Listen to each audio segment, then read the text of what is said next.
तर पवारांनी अलगदरित्या मिठाचा खडा टाकण्याचं काम केलं असं शिरसाट म्हणाले। ठाकरे बंधूंच्या युतीच्या चर्चेदरम्यान शिरसाटांचा पवारांवर आरोप। उद्धव ठाकरेंनी ऐकलं नाही तर पवार दूर जाण्याची शक्यता आहे असं शिरसाट म्हणाले। शिरसाट साहेब, सध्या राज्यात राज आणि उद्धव ठाकरे एकत्र येण्याची चर्चा सुरू आहे। या संदर्भामध्ये अनौपचारिक गप्पा मारताना शरद पवारांनी एक मत व्यक्त केले। त्यात शरद पवार म्हणतात की आतापर्यंतचा अनुभव असा आहे, राज ठाकरेंच्या सभांना गर्दी होते मात्र त्यांना मतं भेटत नाहीत। आणि उद्धव ठाकरेंबद्दल ते बोलतात की उद्धव ठाकरेंना मतामध्ये परिवर्तन करण्यात यश येतं।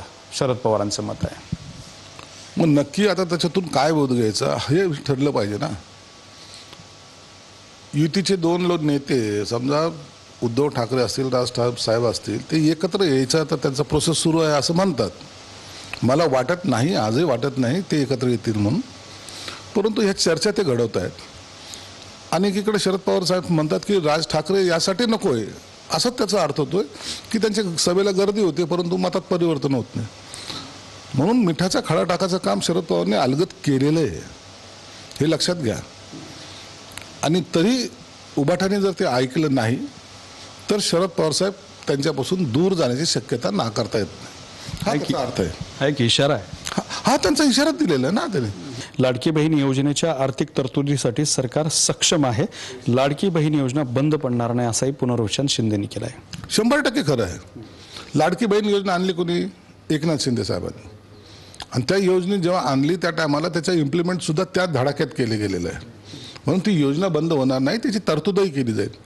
फायनान्शियल सरकारला किती जरी अडचणीत आलं तरी सरकार लाडकी बहीण योजना बंद करणार नाही म्हणजे नाही। की 410 कोटीचा सामाजिक न्यायाचा निधी तिकडे वळवला आणि महत्त्वाची बाब म्हणजे त्या प्रोसेसला, प्रस्तावाला तुम्ही मंजुरी दिल्याचा सुद्धा त्यात उल्लेख आहे। नाही, आता याच्यावर मी चर्चा करणार नाही, याच्यावर मी बोलणार नाही।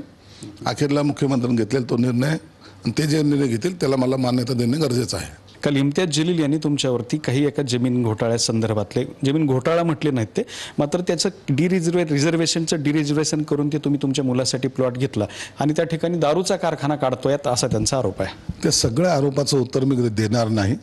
हे असे उठसूट कोणी येणारं उत्तर प्रश्न विचारणार त्याचं उत्तर देणार नाही। तुम्हाला 8 दिवसांतर योग्य तो माझ्याकडून जे काही बोलायचंय मी 8 दिवसांतर बोलेल। कॅमेरामन हर्षल निकम सोबत दत्ता कानवटे, TV9 मराठी, छत्रपती संभाजीनगर।